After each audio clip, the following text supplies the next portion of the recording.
So this is God's way of protecting us against our short-sighted desires. An example that most of you ladies could probably refer to, well, some men too, impulse buying. You go shopping for clothes or whatever you go shopping for, and you come home with 40 things and take 35 of them back. Okay, 35 of those 40 was an impulse buy. You saw it, you wanted it, you took off with it, right? But maybe it wasn't meant for you to have.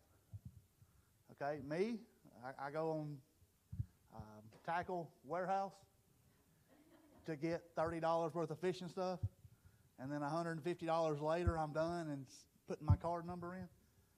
I went on there for one thing, but I saw 10 other things I wanted and threw them in the buggy, right? That's an impulse buy. Well, same way here with unanswered prayers, what we want right then might not even be what we want 10 minutes from then, 2 days from then, 2 years from then. And what God is doing is He's protecting us for the short-sighted desires that we have, because He knows what we need long term. He knows what we need 10 years from now, 20 years from now, a lifetime from now. So the ungotten wants, God prioritizes spiritual growth, humility, and long-term well-being over temporary comfort or an immediate request. So a lot of times there's things we want, right? We want them so bad we can't stand it. We can't understand why we can't have them. We don't understand why God won't give them to us. And, God, you said you'd give me the desires of my heart. Well, first we have to seek the kingdom of heaven. We have to seek the kingdom of God and all of His righteousness. And then those things we want, those things we desire with the things of God, they'll match up, they'll line up, and we'll start to see ourselves get the things we want. But a good example is just me and Elizabeth just last week, There's something we both wanted really bad. We prayed about it. We studied on it. We talked about it. And I know one thing I prayed, and I'm sure she did, well, I know she did too, was if this is not your will, if it's not what you want in our lives, God, don't allow this thing to happen for us.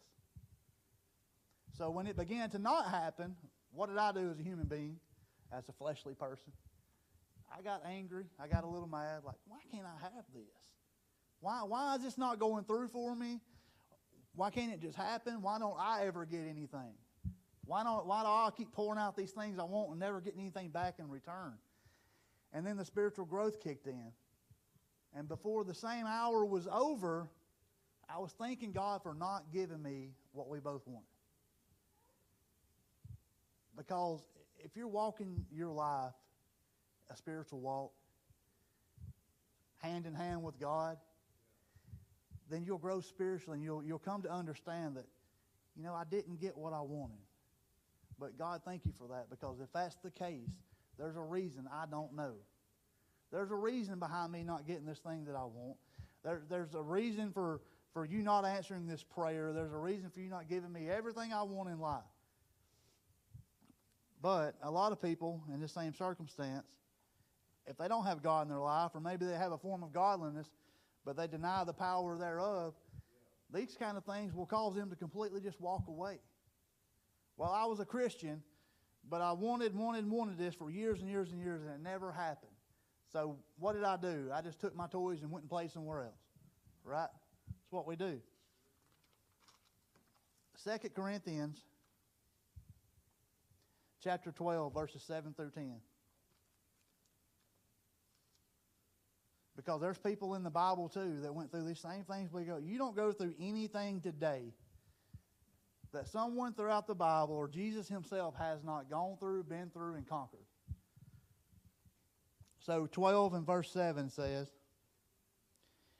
"Unless I should be exalted above measure by the abundance of the revelations, a thorn in the flesh was given to me, a messenger of Satan to buffet me, lest I be exalted above measure. Concerning this thing I pleaded with the Lord 3 times that it might depart from me. And He said to me, My grace is sufficient for you, for my strength is made perfect in your weakness. Therefore most gladly I will rather boast in my infirmities, that the power of Christ may rest upon me. Therefore I take pleasures in infirmities, in reproaches, in needs, in persecutions, in distress, for Christ's sake. For when I am weak, then I am strong. So Paul explained that God allowed this for a clear reason. He knew that, okay, I've asked for this and I'm not gotten it, so that tells me there's a clear reason God's not giving me this. And that reason was to prevent him from becoming prideful or arrogant following his spiritual success he was having. How easy is that for us to do? We're doing something and we're really excelling in it, and man, our head just explodes, doesn't it? Look what I did. Look how successful I am.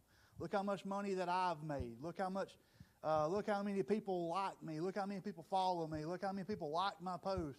Follow me on TikTok or Instagram or all those other ones. Look at all of my success. Paul had to have this thorn in his side because God needed him to stay humble because he wasn't done with him yet. And he needed him to understand, you have not done any of this, but God has. And this falls back under ungotten wants, right? Same thing we talked about. Ungotten wants. God knew the long term. Paul saw the short term. He just knew I had a thorn in my side and I need this to go away. But God knew what he really needed. This made me think, we all have said before, when I get to heaven, I'm going to ask God this. I want to know this. So I was thinking, this is something you all should do. Search your souls and your hearts and search the Bible and come up with your own 3 questions that you want to ask God. The 3 questions you would ask God if you could see him face to face. After everything's said and done and life is over. One of mine would have been, what was the thorn in Paul's side? Nobody ever knows the exact thing he was praying about. Some people say it was a mental thing, like anxiety or depression. Some say it was an actual physical pain in his side. Some people say it was people persecuting him. Some people say it was the will to keep going, the thoughts to just give it up. Nobody really knew that reason. Second thing would be, I want to know in Matthew 27:19, I want to know, what did Pilate's wife dream of? She said, suffer not this innocent man, for he has caused me much pain in a dream today. But it never said what she dreamed about Jesus. I would love to know, what did Pilate's wife dream about Jesus before the crucifixion? And the third thing is, why couldn't I be born rich instead of so good looking? I don't understand this. I could have anything I wanted. Now, I really couldn't think of the third thing, so I just put something else down. That's why I need to search myself, because I know 2, but I don't know what that third question would be that I would want to ask God. In 1 Kings 19, Elijah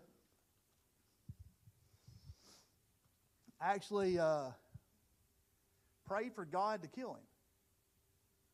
So this is another prayer and want that Elijah had. He wanted God to just take him out and kill him. He was done. He was scared. He was fearful because Jezebel was after him and his family, trying to kill him. And he said, just take me out. So Elijah overcame with depression and fear after fleeing from Queen Jezebel. The prophet Elijah sat under a tree and asked God to let him die. How many of us have ever battled fear and depression? It's something that's not even real until it is real, right? It's something people just talk about, something people overreact about. They're being babies. They just need to suck it up and go on until it hits you dead square between the eyes. And then it's really, really real. But we've all been there before, where we're to the point where life has gotten to the point to where you think, would it be easier if I could just go on, just be done with this, go on to my eternity? But God refused Elijah, And instead, he sent an angel to provide food and rest so Elijah could recover and continue his prophetic work. Elijah went on to do many more great things in his life of a prophet. So he's seen the short picture. Look, Jezebel and her army is after me. They're after my family. We're going to die anyway. Just take me out. He could see right here. But he couldn't see way back there what God had in plan for him. So again, God did not give him what he wanted. And in return, he done many more things that would really change everything. So God's message to all of us this morning is to be thankful for the unanswered prayers and the ungotten wants. Seek the kingdom of heaven first, and I will take care of you.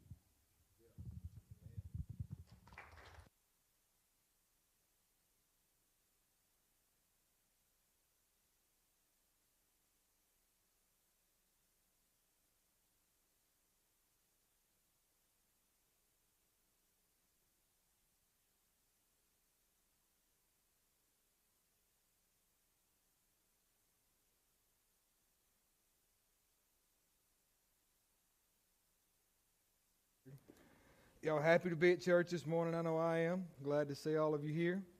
So it's always good to be in the house of God, and we can come and worship and praise and lift up His name and hear good word this morning. We appreciate that, Brad. We do thank God for prayers that's not answered.